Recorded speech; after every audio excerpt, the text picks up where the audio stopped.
All back again for another stream. Welcome to the Gav Goes In podcast. Guys, how are you all doing today? Where do we start? Where do we start? I mean, you know what? Personally for me, it's been a good day. I've got my little Pims there, the little Pims there, enjoying this weather, a little barbecue.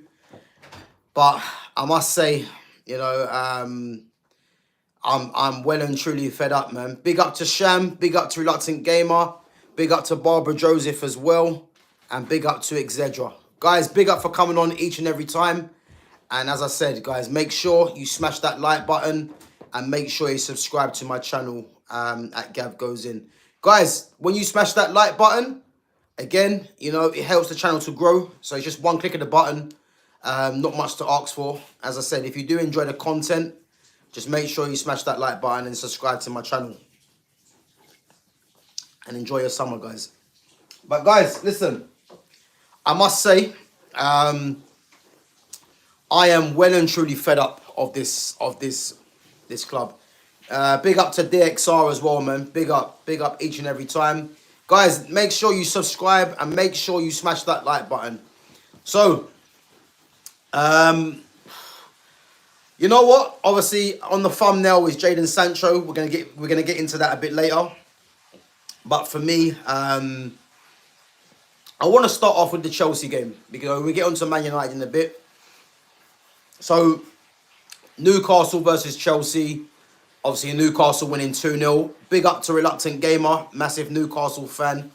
And I think personally now that secures Newcastle into the Champions League places.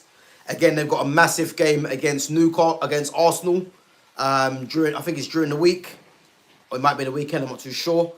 But what I would say is that if Newcastle beat Arsenal, they then go into second place. So, Newcastle away from home, it's going to be a big ox. But yeah, big up Sham, man. As I said, Newcastle can get second. So if Newcastle beat Arsenal on Sunday, Newcastle go into second place, and you'd have to say it's been a great season for Newcastle. Carabao Cup winners.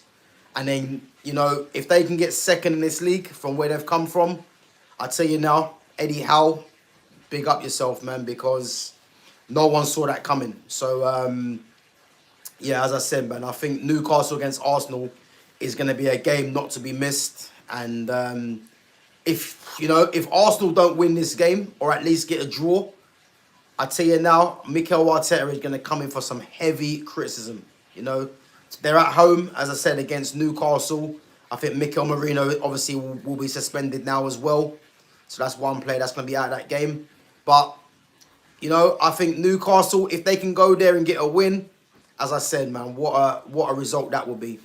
But, as I said, guys, I didn't watch any of the games apart from the Liverpool and Arsenal games. So, if anyone's watched the Man United game or the Newcastle game, and there was things that you think that should be put into the chat, then feel free, man. But as I said, Newcastle for me, no, Newcastle not playing at Arsenal at St James's Park, are they?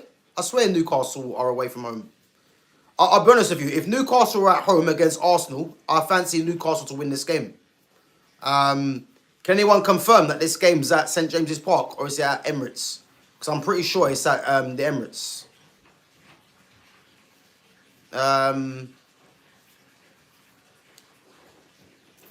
pretty sure it's at the Emirates. That's what I thought. Yeah. So as I said, Everton against Newcastle was the last game of the season. So yeah, but guys, listen. I think Chelsea now, for me, their next game, obviously, was on Friday against Man United. And I think it's safe to say that they're going to be going all out to win this game at home against United. And for me, Chelsea have to win this game now. And the thing is, the way it's panned out for Chelsea now is mad because Chelsea have 2 games where they have to win both games. And that's against Man United at home and then Nottingham Forest, I believe, away. So this game has kind of messed them up. And as I said, Newcastle, for me, I have definitely secured themselves in the Champions League. I can't see them being out of there now. And As I said, like I think the goals come from Sandro Tonali and Bruno Guimaraes. And as I said, I think Sandro Tonali for me, again, I didn't see the game, but Tonali for me, as I said, is Newcastle's best midfielder, you know, and what a player he is. And that midfield of Tonali, Guimaraes, and obviously Joe Linton, who's out for the season now. But I think Joe Willock can step in there, or Sean Longstaff. You know, they've got decent options there. And for me, against Arsenal, you know, I can see them not losing the game. I think a point is probably the worst they can get. But I think they'll be going there to try and win that game for sure. You know, and as I said, I think it's gonna be a game. I think this will be the game because Man City drew 0-0 yesterday with Southampton, which is a game that I didn't see happening. I thought Man City would have run away with that 4-0 at least. But to draw 0-0, that's kind of put their second places in jeopardy, I would say. Although they've got Bournemouth at home, you know, and they can still catch Arsenal. But I think the fact they only got a point against Southampton, you know, I think that leaves them with quite a bit to do still. But who knows? You know, anything can happen. But what I would say, as I said, big up to Newcastle, man, because, you know, as I said, I think Nicholas Jackson got sent off, you know, which made it obviously easier. But the fact that Newcastle come out of their 2-0 winners, you know, big up Reluctant Gamer and big up to Eddie Howe, man, Newcastle, because, again, man, they've had a great season. They've won a trophy, and now they've literally got themselves into the Champions League, you know. But what I want to talk about, guys, and I will get back to your comments, guys, a bit later, but I implore anyone to come and tell me right now why Ruben Amorim deserves to keep his job. You know, I didn't see the game. You know, I think I catch the last 10 minutes of the game. And I implore anyone right now to come on my channel and tell me why Ruben Amorim deserves another season. Because this season has been nothing short of an absolute shambles, you know. And it's come to the point now where I heard Lenny Yoro got injured as well. Which, you know, if Lenny Yoro's out of this Europa League final, I don't know what to say, because if Lenny Yoro and Matthias de Ligt are out of this final, then I dread to think what's going to happen with this team, man. Because in that final, because those two are the best defenders at the club, and if both of them are out, then I would say good luck, man. Liam Neeson, good luck, because yeah, it's embarrassing. But guys, listen up. As I said, if anyone wants to come on here on my channel and tell me why they think Ruben Amorim deserves next season, feel free. Because, as I said, I want to hear comments. I cannot believe United have lost this game at home, you know. I expected a few changes. You know, I'm not even sure what the team was. I think, from what I see, I think Bayinde started in goal. I know Yoro come off injured. I think Luke Shaw, I'm not sure if he started. I think Harry Amas started. Højlund, Bruno Fernandes, Mason Mount. He played Kobe again in the 6 and the 8, I believe. You know, so I'm not really going to go too much into that. But what I want to say is these excuses for this manager now is well and truly done. I don't care if Man United are in the Europa League final, you know. The fact that he's lost another game and that what makes it 17. And then they've got Chelsea on Friday, which, let's be honest, we're going to assume that's going to be 18 because Chelsea have to win this game at home, you know, to get in the Champions League. United are going to play a changed team because they got the Europa League on the 21st. So we would assume that, you know, Chelsea will win this game. And that will be 17 losses in the season. And as I said, guys, I couldn't give a damn about this Europa League now, you know. United need to win this Europa League purely because of financial reasons. But how this manager has been performing, you know, he needs to be out of this club now. I've had enough, you know, I've had enough. To get beat by West Ham at home, 2-0, you know, is unforgivable for me, you know. And I don't want to hear any fans come on here say, you know, Amorim needs his players, you know, these players are not good enough, all this other nonsense. The simple fact is, this manager is failing in every hurdle. You know, he's had what 6 wins this season. You know, so look, as Sham has said, 17 losses, and Spurs have 20. So this Europa League final, and who would have guessed this as well?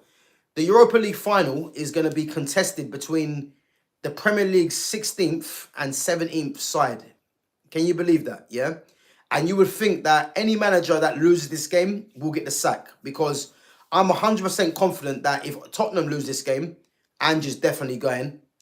But for some reason, this Man United fan base seem to think that Amorim deserves another window with his. He deserves a window with his players, with some players. For me, unacceptable. And as I said, he needs to go regardless for me, because, as I said, if Ineos have anything about themselves, they will see this season as a complete failure, and they will just see, like, Man United do get to finals regardless of this manager, and he has to go. Simple as that, because I've never seen a season like this from Man United. I've never seen it. Man United are on 39 points, and what I would say, the Chelsea game, I don't think they win, because they're away from home, and Chelsea need to get the win.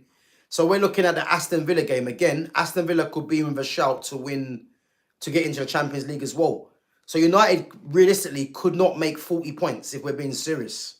An absolute shambles, guys. I'm gonna go through your chats. Big up everyone for coming on. Big up to Train Builder 448. I'm excited for GTA 6. Yeah, just listen, you ain't the only one. When that comes out, so it's coming out in May 2026. I could have sworn it was coming out this year, but if it's coming out May 2026, then yeah, my excitement's just died down, because I could have sworn it was coming out this summer. If anyone can confirm that GTA 6 will be coming out 2026, then let me know, because I've just seen it from Gamer. I could have sworn it was coming out this summer. But big up yourself anyway. Yeah, big up Sham. So GTA 6 will come out before Arsenal ever win the league. Listen, you can put money on that. You can put money on that, and we'll get into Arsenal in a minute. But as I said, yeah, that's not a bad shout, Sham, but big up, man. Yeah, listen, DXR 17th is nuts, man. As I said, I have never seen a season like it. I can't actually believe Man United are 17th in the league. Well, no, they're 16th. I think Tottenham are 17th. Am I right? Yeah, I think Tottenham are 17th, because they got beat 2-0 today by Crystal Palace. Again, Eberechi Eze getting both the goals. A player that United need to be in for. But Tottenham have their own problems. But as I said, it's going to come down to this Europa League final, and either manager doesn't win this game, they're going to get sacked for me. So Sham says Spurs are getting rid of their manager even if they win Europa. Man United should do the same with Amorim even if they win Europa. Sham, listen, I couldn't say it any perfectly. I think personally there isn't definite agreement that Postecoglou is gonna go, but I think personally, this is where we're gonna see if the managers at these clubs, if the boards at these clubs have anything about them, because regardless if Postecoglou or Amorim win the Europa to get their teams into Champions League, to persevere with the standards, both managers for me should be sacked, because this league season for both teams is unacceptable. I think if Tottenham or Man United finish mid-table and they got themselves into a Europa League final, I would hold my hands up and say, you know what? I can understand it. Fair enough, But for both teams to be just above the relegation zone, and again, the 3 teams that have been relegated are the 3 teams that got promoted. So people need to remember this, So Man United and Tottenham at the moment are the worst of the rest, And if the board have anything about themselves at both clubs, regardless if either team win the Europa League, they need to get sacked, because it's an absolute shambles, man. But we'll have to wait and see, because From what I'm hearing at the moment, you got a certain people from the fan base are backing this manager, which, as I said, I can't believe it. And for Postecoglou, I do think Postecoglou isn't a bad coach, but his season as a whole has been shocking. To find himself above the relegation places, and they're in the Europa League final, isn't good enough for me. But what are Tottenham going to do? Because unless there's someone better to replace Postecoglou, he might keep his job, and the same with Amorim. But for me, I would say Man United's expectations for me are a lot better, a lot bigger. So I wouldn't just keep Amorim there because he's won Europa League, because, as I said, to suffer 17 losses, he's lost what? Probably more than 50% of his games since he's been in charge. You can't keep him off of this, man. Surely not. Madness, madness. DXR. Bro, listen, I never thought I'd be saying these words. So DXR's just said, ETH, put some respect on that man's name. And this is how far Man United have dropped. Eric Ten Hag was an absolute poison to this club. And to say that Eric Ten Hag has done a better job than Amorim, I never thought I'd say that. Because I couldn't stand Ten Hag, and he was someone that I badly wanted out of the club. Amorim's been a lot worse than Ten Hag. I think the football's been worse. The results have been worse. The one thing I said about Amorim, about Ten Hag, if Ten Hag was in charge of this club, this team right now, Man United wouldn't be 16th. That's a fact.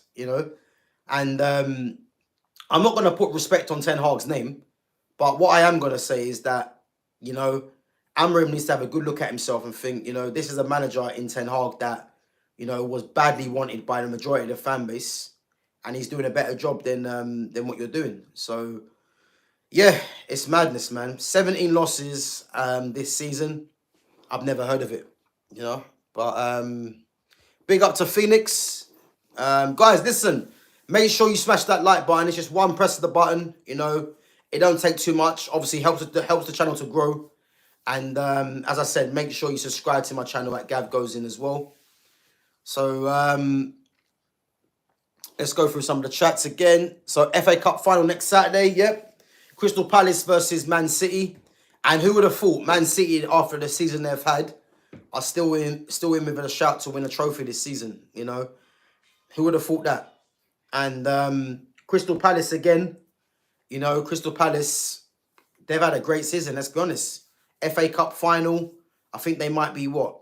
I think they might be 11th or 12th. No, I think that win today might shoot them up to mid-table, 10th or 11th, I think, And they're in a final as well, so, they can be happy with their season for sure. Yeah, man, it's just, I don't know what to say, man. Yeah, I don't know what to say.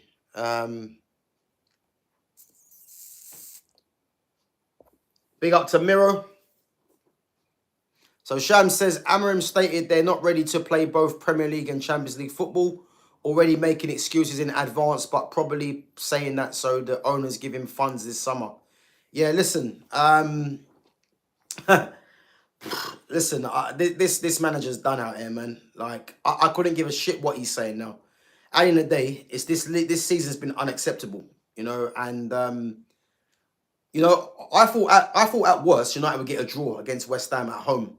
The fact they've lost 2-0, I think there's no excuses for Amorim, because I expect them to get beat by Chelsea away from home, because he will play a changed side, and the Europa League isn't a foregone conclusion. So I just don't know what to make of this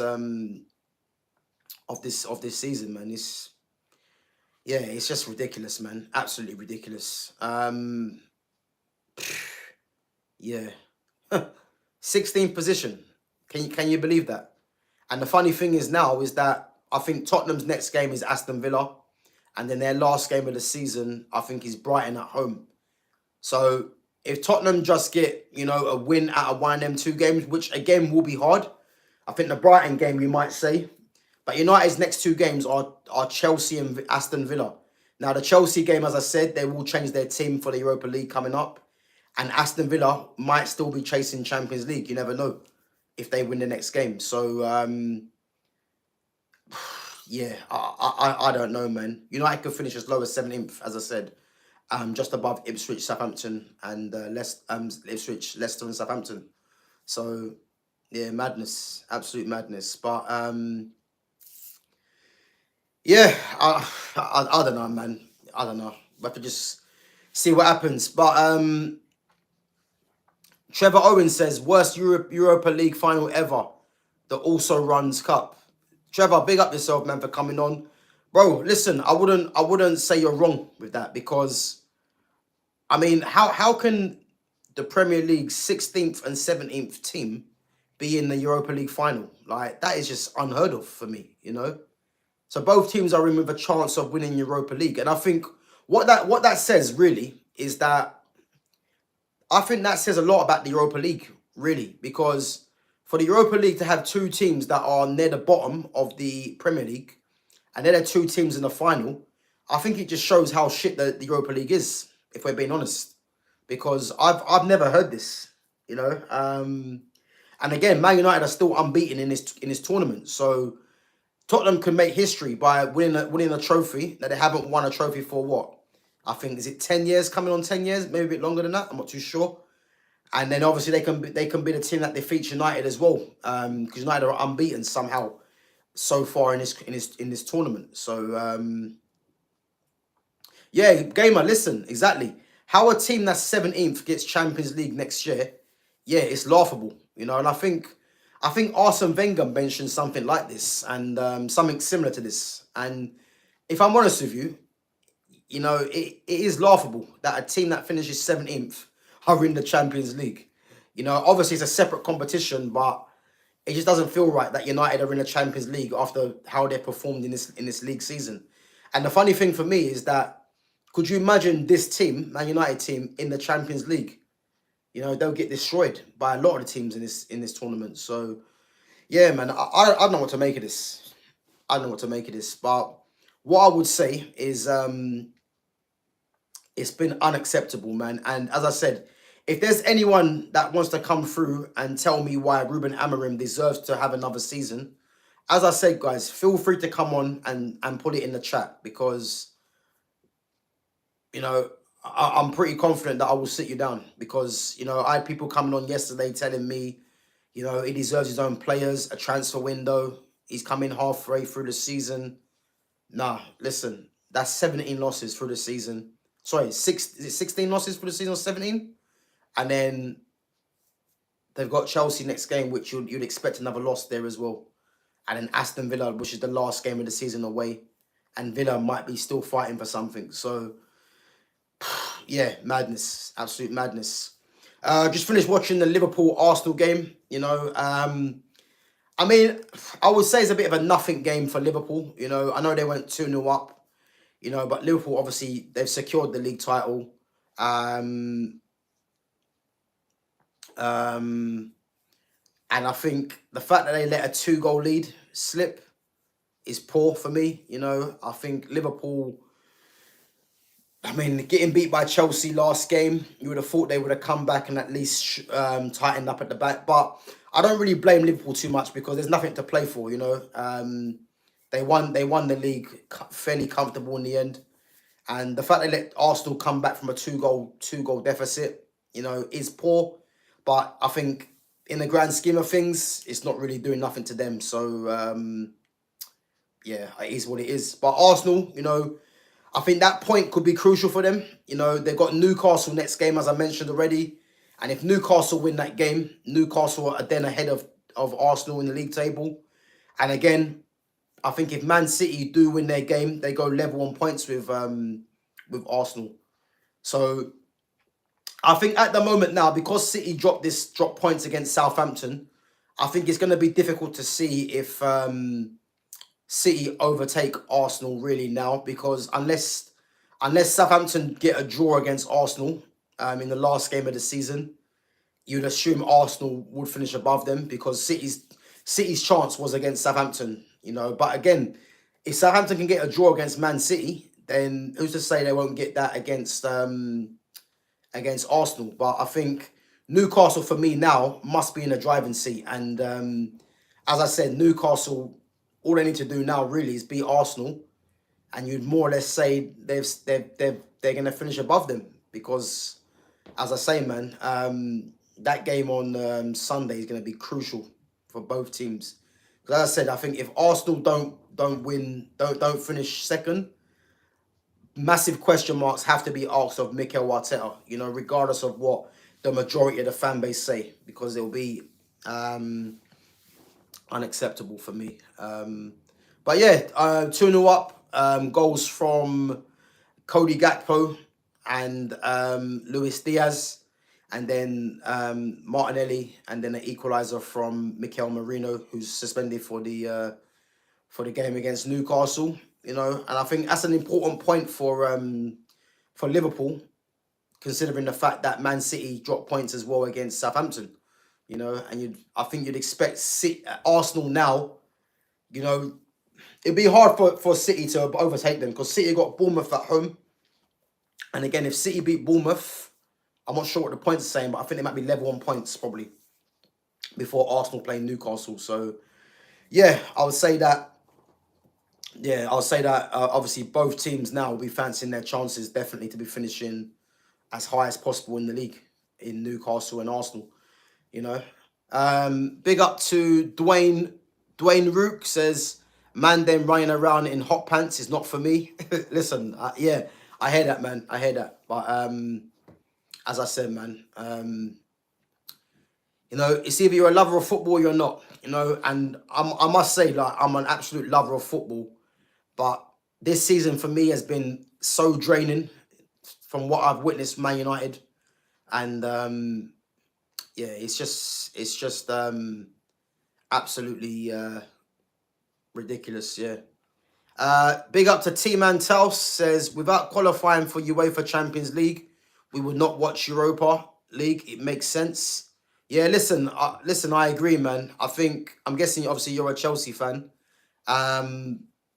As I said, the same thing applies to Arteta. Same thing applies, to Enzo Maresca that I've applied to Arteta and Amorim. For me, I don't really care if Enzo wins Europa Conference League, he's expected to win that with the squad he has.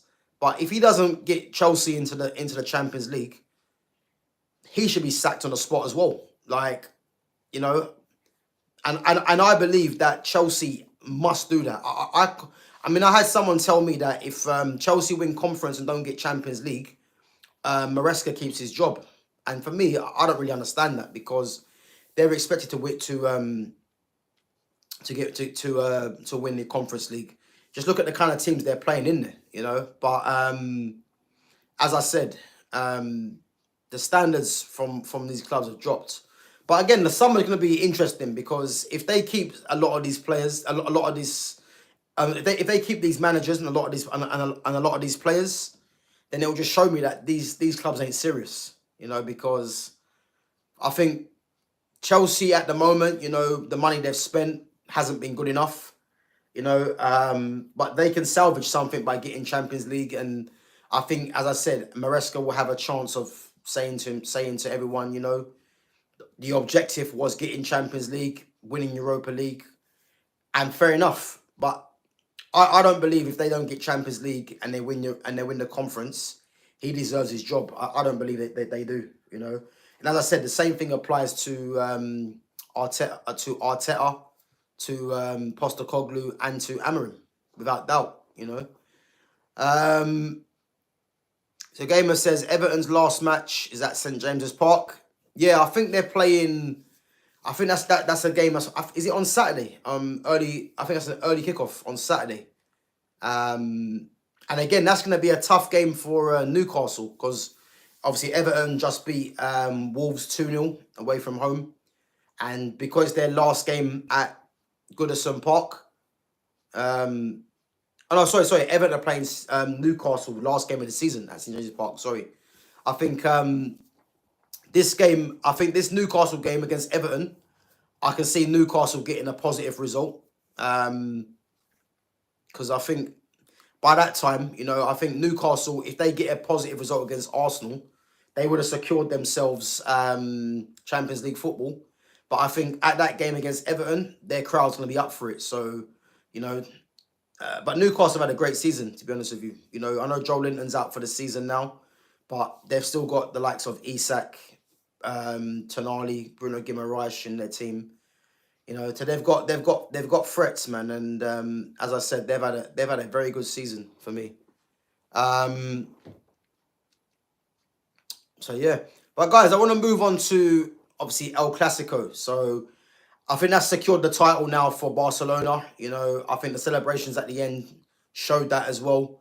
So Barcelona running out 4-3 winners against Real Madrid.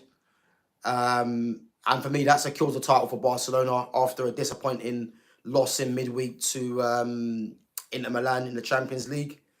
But guys, what I want to say, you know, and this might go over a lot of people's heads in terms of Real Madrid, because again, people will look at the goal scorer, Kylian Mbappe, with a hat-trick, you know, and I think Mbappe now is the top goal scorer in La Liga, I believe. I think he's, if I'm right, he might be 2 ahead of Lewandowski now, obviously who's been out injured as well. But guys, what I want to say, and this needs to be studied as well, because for me, people are going to say, you know, Mbappe has done his job, you know, and he's the top goal scorer. And, you know, he, as I said, people might say he's been a catalyst for a poor season for Real Madrid. Because let's face it, Real Madrid have, out of the Champions League, they lost the Copa del Rey final to Barcelona. And the La Liga is going to go to Barca as well. So Real Madrid have come through this season with absolute nothing, you know. But people will tell you, you know, Mbappe still scored. I think he might have what? If anyone knows, Mbappe might have about, I think goals-wise, he might have 30 goals in the league or something like that. I'm not too sure. But guys, what I want to say, and this is very important, you know.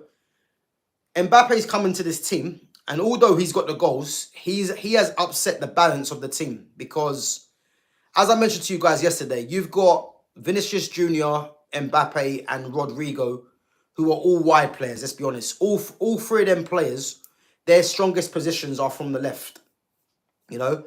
And although on paper, Mbappe's name does look glamorous, you know, it does look exciting, he has actually upset the rhythm of the team, because last season, Real Madrid won Champions League. I think, did they win La Liga? I'm not sure. I can't remember if they won La Liga, but they won a trophy, put it that way, yeah? But the fact that Mbappe has come into this team now, you know, as I said, the balance of the team is all off. You've got Vinicius Jr., who I would say has regressed. You've got Rodrigo, who I would say hasn't been the same as well. You could arguably say Jude Bellingham as well hasn't been the same, even though I don't really rate Bellingham as it is anyway. And that's the signing of Mbappe that's done that. But people will tell you that Mbappe's done his job, he's got the numbers, you know. And this is why, guys, numbers are a poisonous thing in football. Yeah, big up Chantal Rose, big up Chantal for coming on. This is why I would say football, numbers in football are a poisonous thing in football, because the fact that Mbappe's come in and Real Madrid have won nothing, you know, but people might look at Mbappe's numbers and think he's got the goals, tells you what's wrong with football, because football is all about synergy. It's all about combinations, you know. And although Mbappe is shining in terms of numbers, Vinicius Jr. and Rodrigo are not shining. So something has to give. And this is what I'm trying to say to you. This is why I said the likes of Rodrigo, for me, has to move on. For the betterment of his career, he has to move on. You know, not because he's not good enough, but because Real Madrid have Mbappe, they have Vinicius Jr., and those 2 players have a bigger profile than Rodrigo. So Rodrigo is never going to be given the respect that he deserves, even though, you know, natural talent, he's better than both of them. But because of their profile is going to be ahead of Rodrigo. And as I said, guys, this is a prime example why numbers shouldn't be ahead of performances or be ahead of team cohesion. Because Real Madrid now have gone through this whole season with winning absolute nothing, but they've brought in Mbappe. And people would assume that Mbappe coming in, they would win everything, or they would definitely win the Champions League. And it just shows you that football doesn't work like that. Football works with synergy, with combinations, with having the right balance. Because I can guarantee you this now. If Real Madrid had a central striker that occupied the central positions and got less goals for the team, I guarantee you now, the team as a whole, Real Madrid attacking front line, would have benefited more than having Mbappe there. Because I'm not saying Mbappe is not a good player. He is a good player, but he's not the level that a lot of people think he's at. But in terms of this Real Madrid team, he doesn't suit this team because he only suits this team if he was coming in to replace Vinicius Jr. on that left-hand side, and then Real Madrid had like an actual striker. Because he's come in now, and he's just upset the whole balance of the team. But again, people look at his numbers and think, well, how are you saying that? And again, this is a prime example why numbers don't mean anything.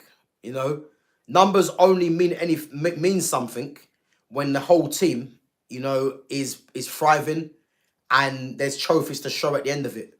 And this is why I talk about Bruno Fernandes, because people look at Bruno Fernandes' numbers, but the problem is, what are Man United doing? So his numbers are irrelevant. And again, Mbappe's numbers are irrelevant in the grand scheme of it because Real Madrid have won nothing. And I can guarantee you now, if there wasn't an actual striker there, like let's say they had Hosselu, who was there last season. If he was there, Real Madrid probably would have got over the line in certain games. That's the truth. So, but yeah, as I said, Barcelona 4-3 winners. And El Clasico has been secure. El Clasico, they won. And obviously the league title for me has now been secured. So, yeah. So let's go through the comments. So yeah, Mbappe hat-trick, Vinny not banging. Gamer, exactly my point. There's no coincidence why Vinicius Jr. is worse than he was last season. And that isn't because Vinicius Jr. isn't a bad player.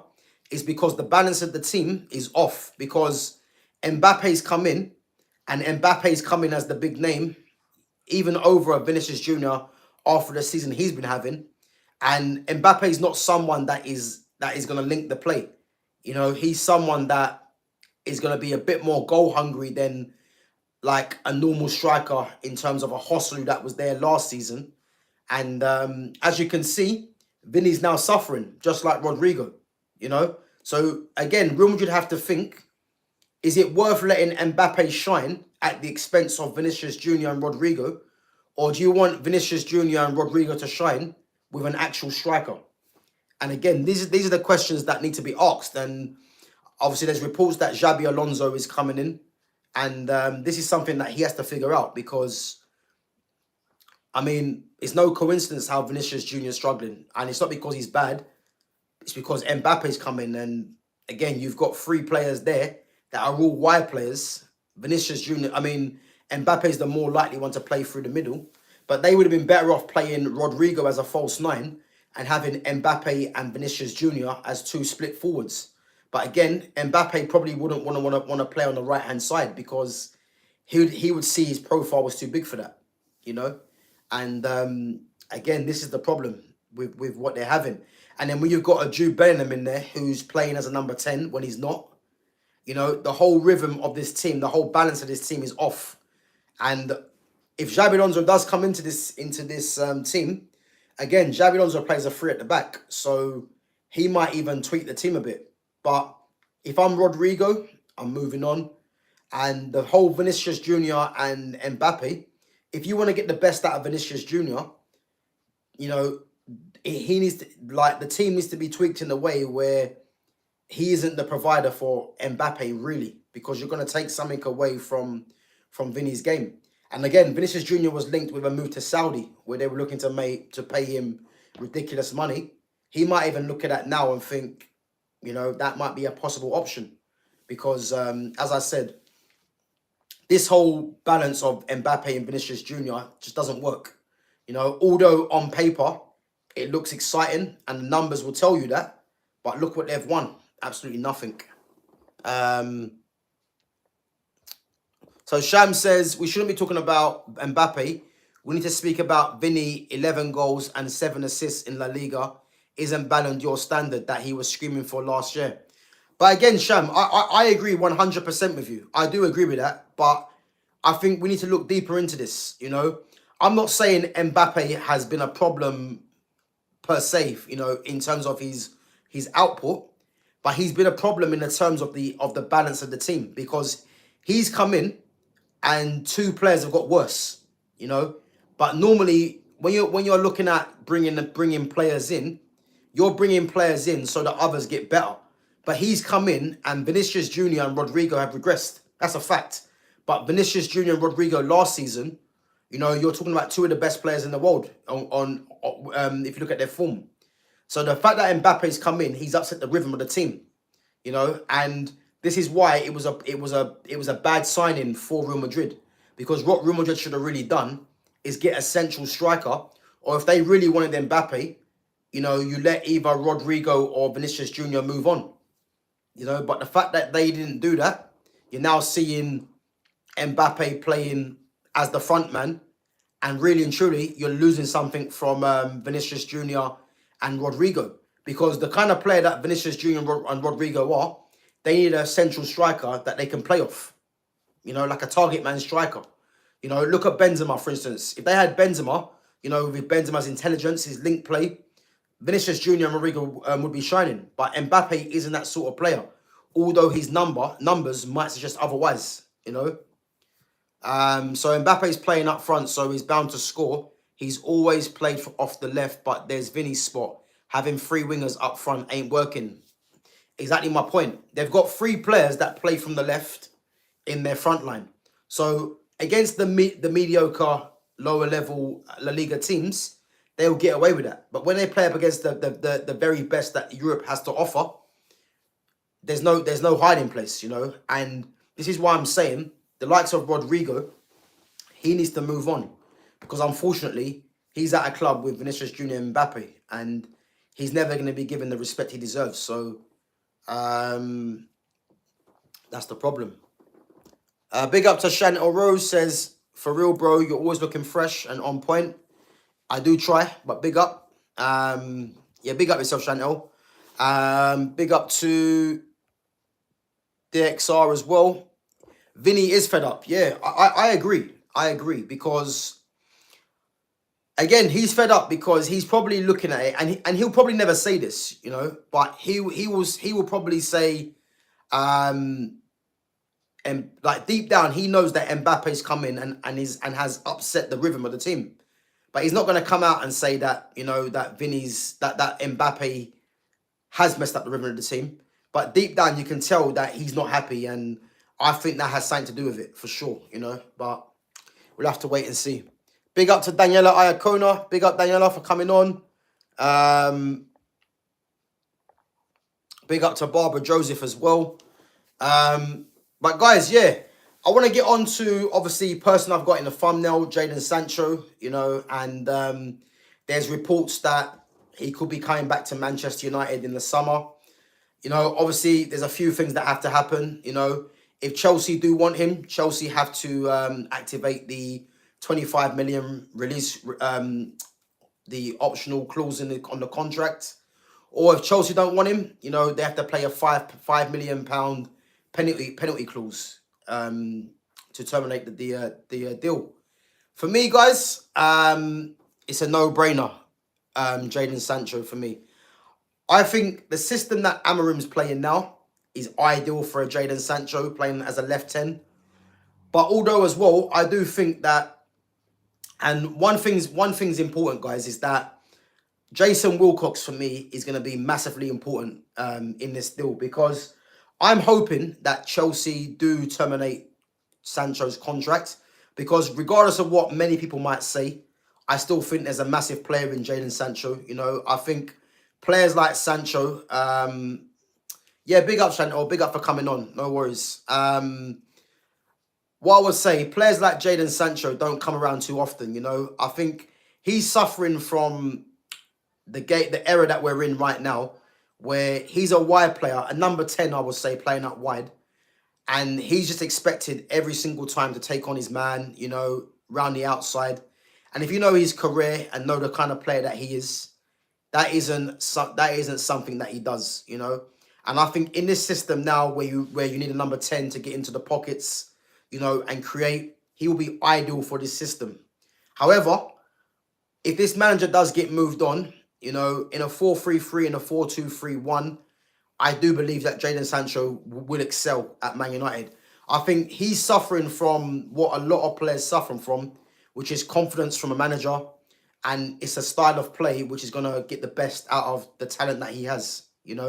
So, as I said, people that think that Sancho shouldn't come back, and again, there is reports that, obviously that he might not want to come back. And again, a lot of fans might not want him back. If I'm honest with you, these fans can't be too fussy, because what I'm seeing out in that pitch for what Man United are displaying, and I'll bring it back to it again.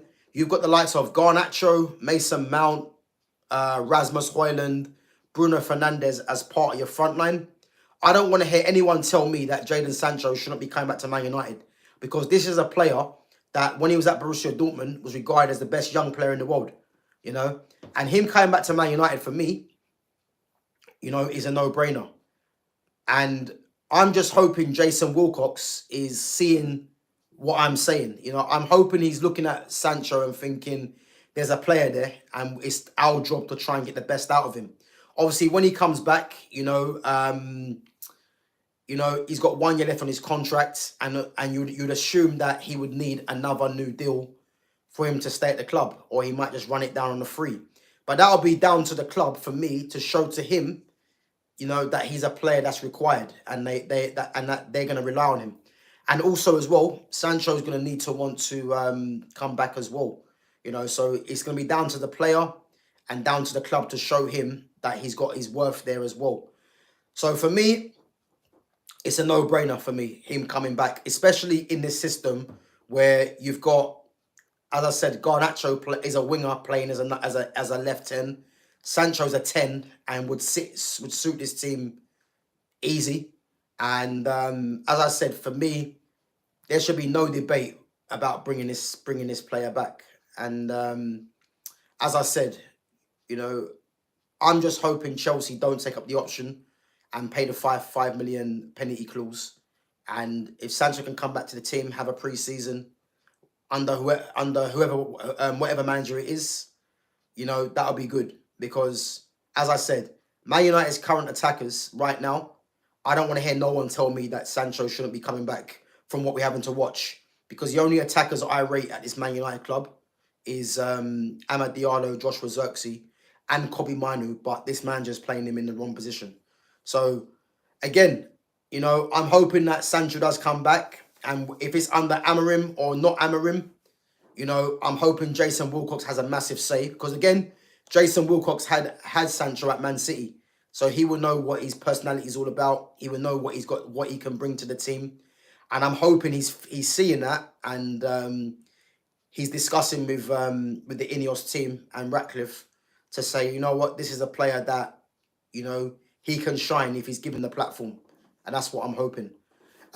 Big up to I Am Titanium, says Sancho isn't a Premier League player. He's played under 4 Man United managers. Again, I Am Titanium, big up yourself for your comment. But this is a load of nonsense. And I'll tell you why it's a load of nonsense. Because the 4 Man United managers was Ole Gunnar Solskjaer, Erik Ten Hag, and again, it wasn't 4 managers, it was 3. So we're looking at Ten Hag, Solskjaer, and Ralf Rangnick. Now, if you look at Ralf Rangnick, for instance, Ralf Rangnick played him as, I think it was a left 10 or a right 10. And Sancho actually played well. Under Solskjaer even come out and said that, they want to move away from, more or less from how they've been playing in counter-attack style. And they want to bring more ball players to the team. So Solskjaer had a plan for him, but I'm not going to take that seriously. And the Erik Ten Hag, let's face it, Ten Hag got sacked because he was trying to play runners and in them attacking positions. And look what happened. You know, to play a front three of Garnacho, Højlund, and I think it was Rashford at the time. If you're any sort of manager that has a philosophy or that knows anything about football, you will know that front three will never work. You know, so for me, the fact that he played that front three, I'm not looking at it. I'm not looking at it as Sancho failed under Ten Hag. Ten Hag failed Sancho. So to say he isn't a Premier League player is the biggest load of nonsense I've ever heard.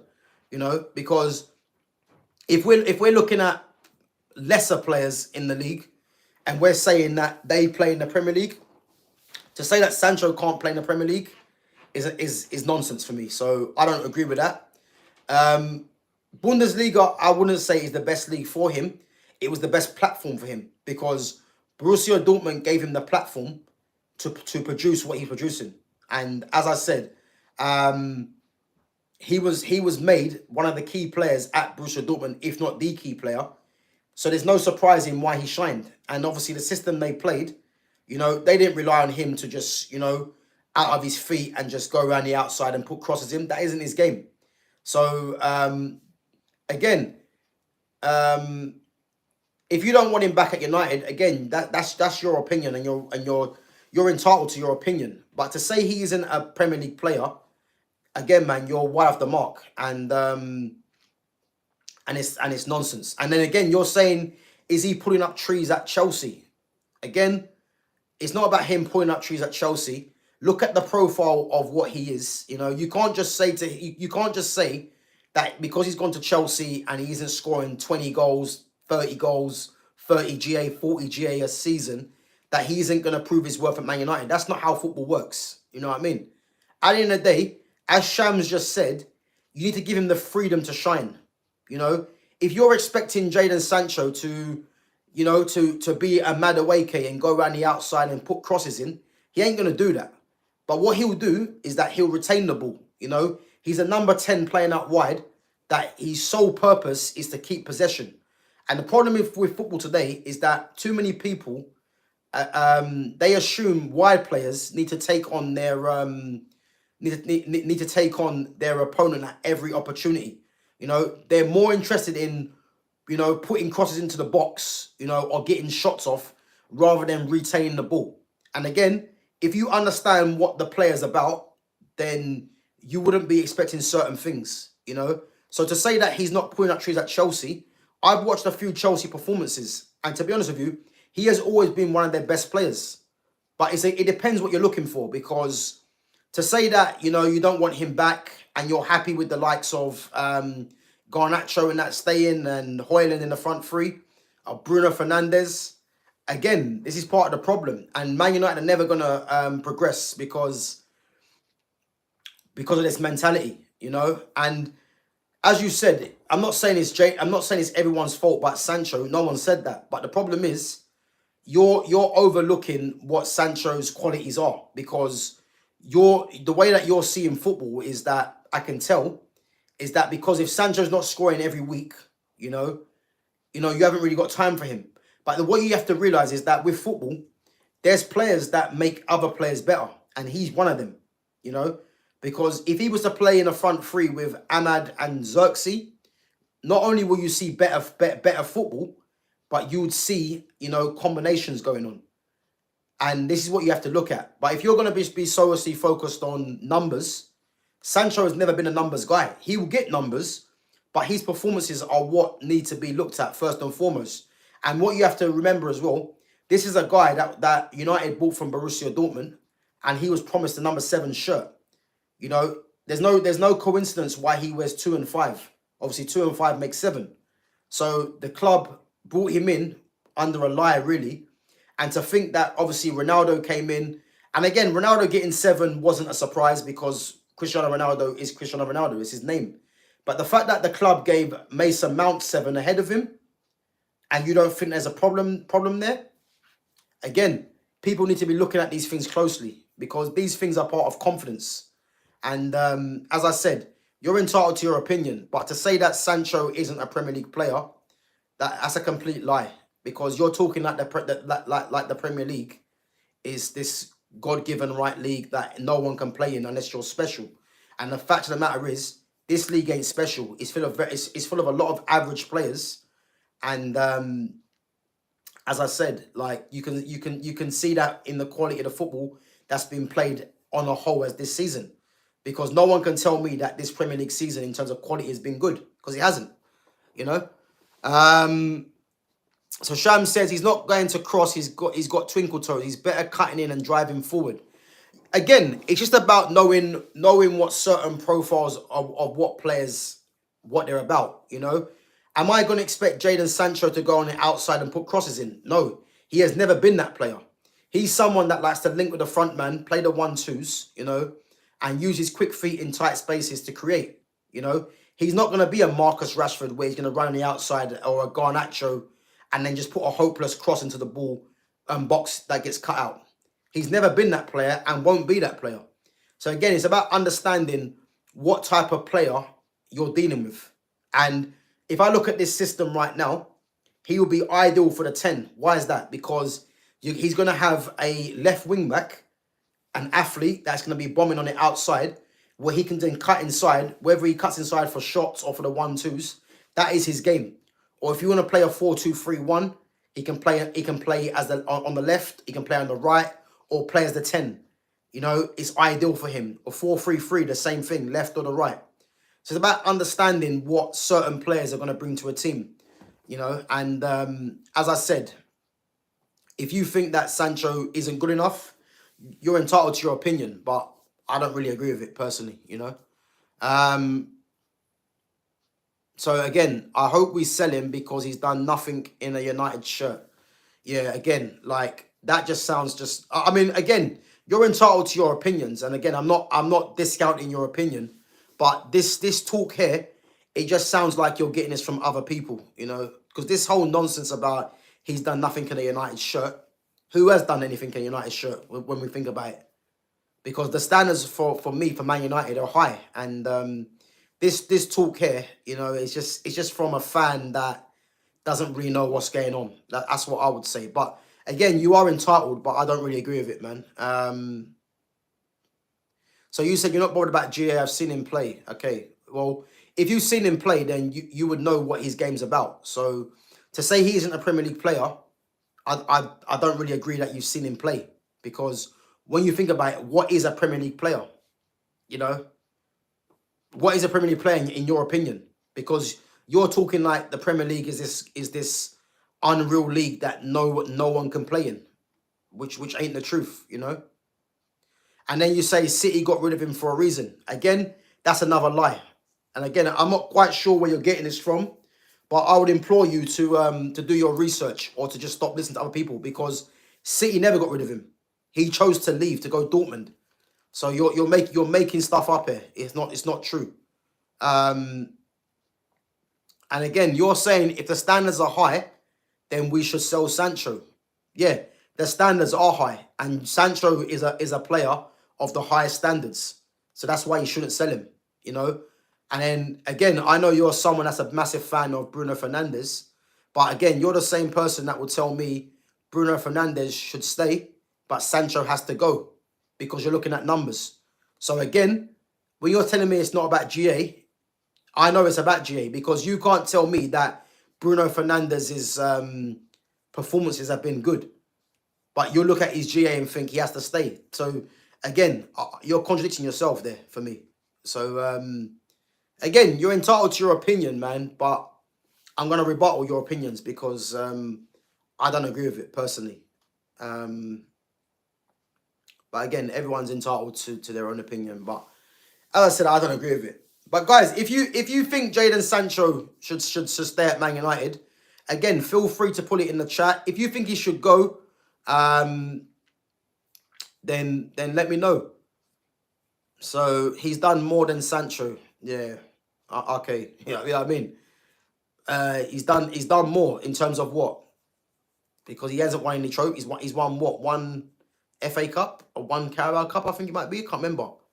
So, and the fact that you're saying he's done more than Sancho, again, this is part of the problem, because you're doing a tit for tat thing, you know. For me, it's not tit for tat. End of the day, Bruno Fernandes has been at Man United for 5 or 6 seasons, and I don't care about his numbers. His performances as a whole since he's been at Man United haven't been nowhere near good enough. So, to say that he's done more than Sancho, well, he's been at the club for a lot longer than Sancho, and he plays every game. So that shouldn't be surprising, really. You know. Again, bother to turn up for training. Again, you're getting this from certain people, so I'm not even going to entertain this. What do you mean bother to turn up for training? Do you know the amount of players that don't even bother to try and train? Look at Eden Hazard. There's reports saying that Eden Hazard didn't give a damn about training. But do you think Chelsea gave a damn about that? Because they knew what he was doing on the pitch, And again, if you haven't been in this environment of professional football, then these things that you're coming out with, they're just generic stuff, There's loads of players that don't try in training, Don't think that training is this holy grail where every player just turns up and gives their maximum. That's not it. That's not it. I'm telling you, a lot of these players don't try in training. You have a lot of players that come in, and obviously no shin pads on, the short socks. They're in there for a jolly up. Let's be honest, yeah.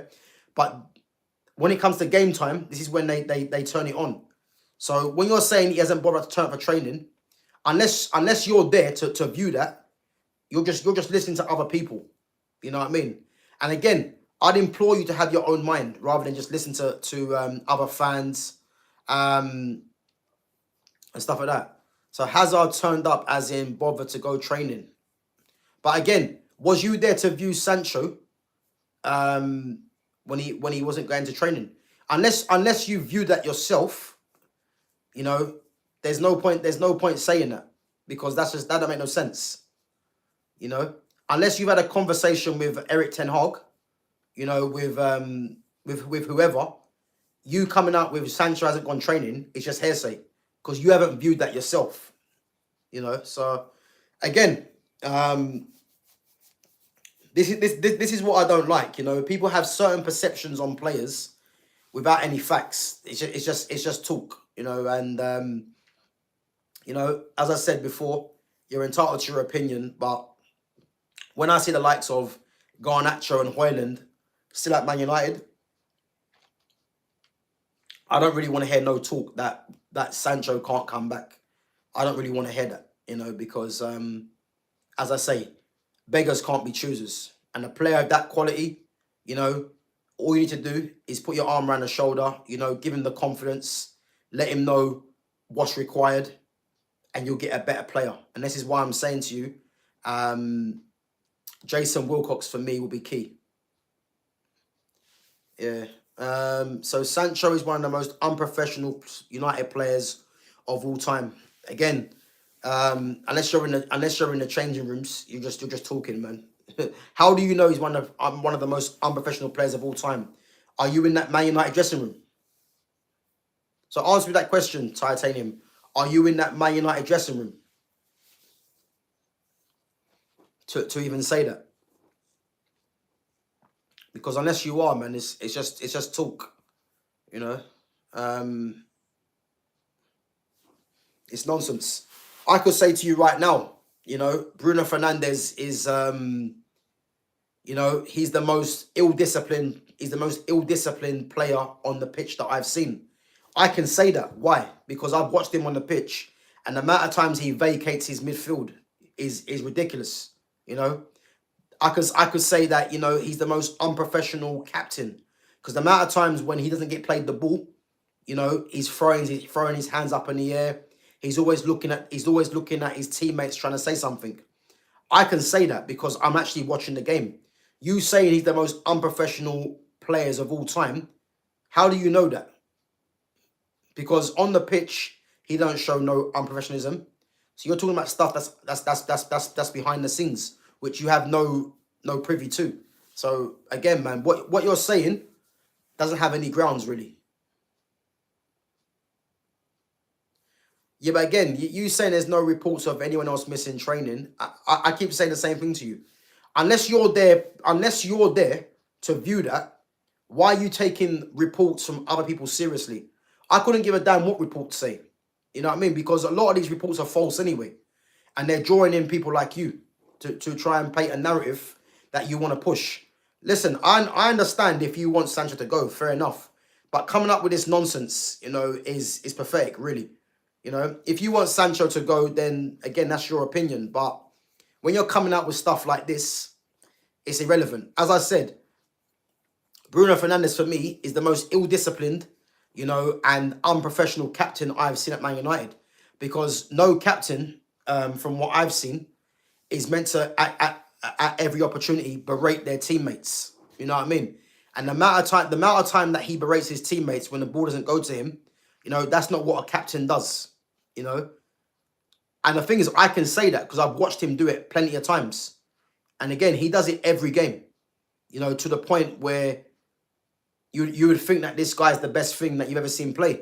But the amount of times he turns around and he's talking to his teammates if they haven't played him the ball, or if he has the ball and he almost loses it or does lose it, he blames someone else. He's a blame shifter.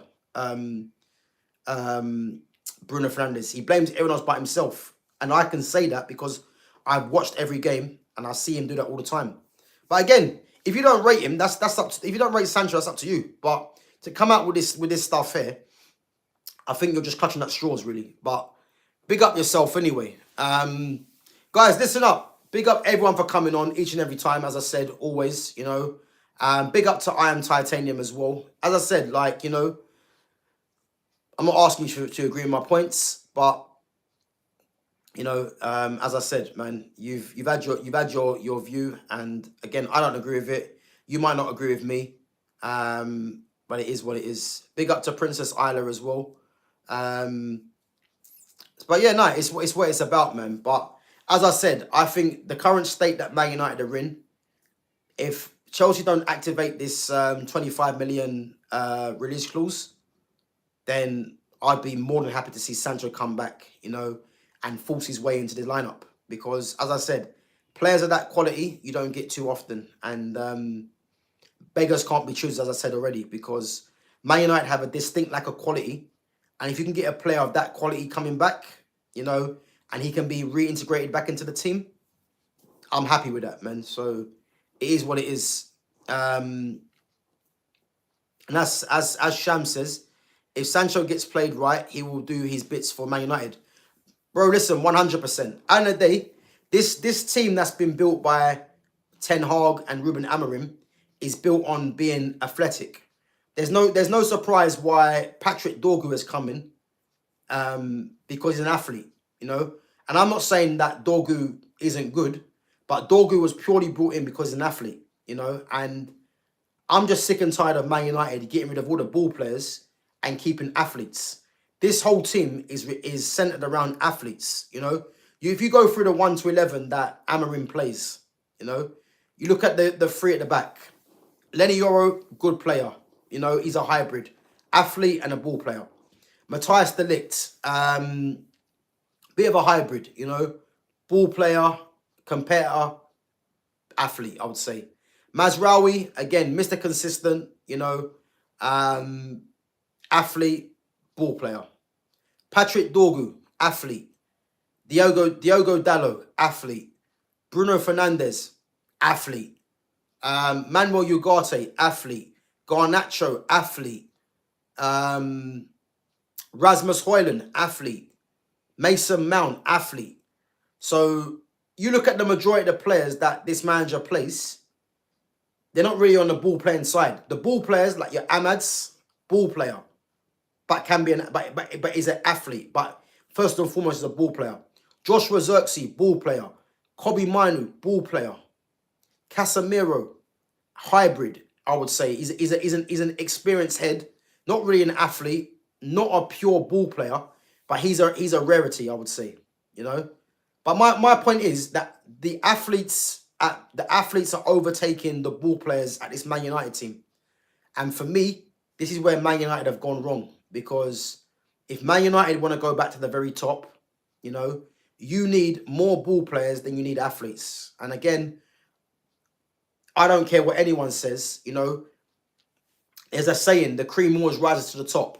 and that goes for the ball players. If you have more ball players in your team, you're going to be forced to play good football. Unfortunately, the last two managers that Man United have had, they just want to play without the ball. They want to be athletes. And I'm sorry, you're not going to get nowhere with that. I don't care what philosophy you have.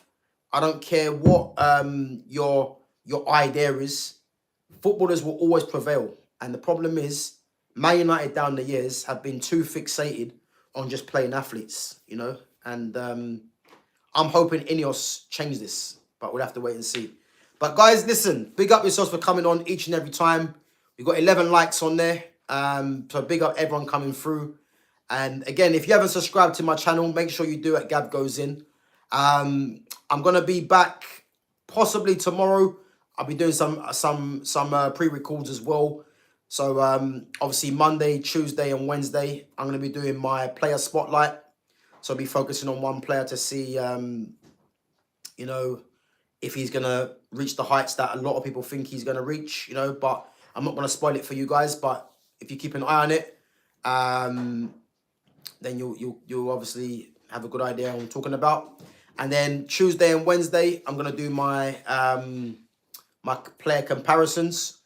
And then Thursday, obviously you've got I'm going to do my match preview for the Man United Chelsea game. And then Friday, you've got the Man United Chelsea game. So I'm going to do my match reaction to that, which again, I don't want people just throwing this game away as if to say Man United are okay losing this game.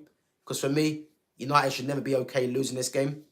But again, yeah, big up yourself, Titanium, man. Listen, I'm not criticizing your opinion, but I just like people to have a bit more of a balanced, and an objective opinion on certain things rather than listening to others. So you're saying what 5 players would you sign?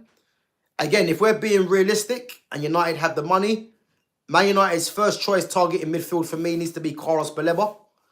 On that left-hand side, Florian Wirtz obviously is my number 1, but you're not going to get him. So I'd like to see a Cunha on Eze as the left 10. Bring Sancho back. Striker, I'm not too fussed. If Man United go with Xerxes playing back as the 9, if you get me an Osimhen or a Liam Delap, I'm happy with.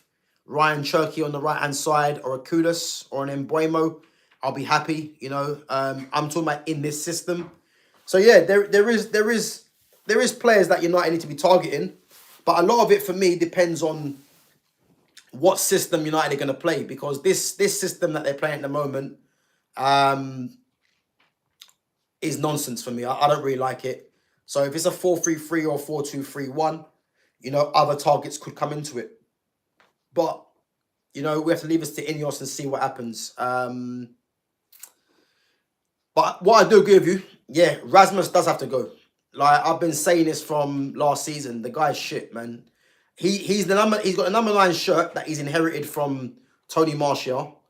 And the guy has, 3 or 4 league goals, I don't want to hear anyone tell me that he don't get chances or he needs time.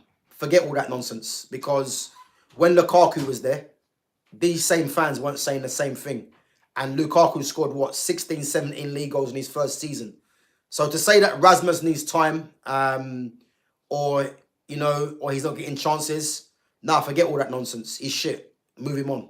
So that's one thing I do agree with you on, man. But big up yourself anyway. Big up to AG507. We tired of shit players in club, and we get one more again, Dorgu. The fact that you're focusing on Dorgu, I don't agree with, because, there's more pressing matters than Dorgu. Dorgu, again, is a left-back for me, or his best position in this format, in this system, is as a right wing-back, But to say that Dorgu is a shit player, again, to overlook Garnacho, Rasmus, Bruno Fernandes, Ugarte, Dallo, so many others. I'm not taking that seriously, man. But big up yourself for coming on anyway. But guys, listen, as I said, make sure you keep an eye out tomorrow. As I said, I'm going to do a few pre-records. So yeah, make sure you keep an eye out. And again, if you've got any comments to make sure you put that in the obviously once I've published the my player spotlight and the player versus player or the comparison, and let me know what you think. Again, if you disagree, then that's cool. If you do agree, as I said, make sure you smash that like, and you comment to it as well. So defensive players improve as they get older. Dorgu is 20.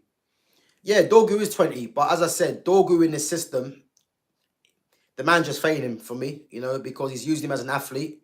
I think Dorgu's got more to his game than that. But for me, I think Dorgu's better as a right wing back, linking up with Ahmad as the right 10. Or if he changes the system, imagine Dorgu as a left back, like what Nuno Mendes is doing. I'm not saying he is Nuno Mendes, but he could be as effective from the physicality standpoint, But again, this manager has his own ideas, and his own ideas are failing. So we'll have to wait and see. But guys, listen up. Big up everyone for coming on. As I said, each and every time. Smash that like button. Subscribe to my channel. And guys, as I said, put your notifications on and see when I'm publishing my my pre-record for tomorrow. And big up yourselves. And I'll catch you guys in a bit. Take it easy.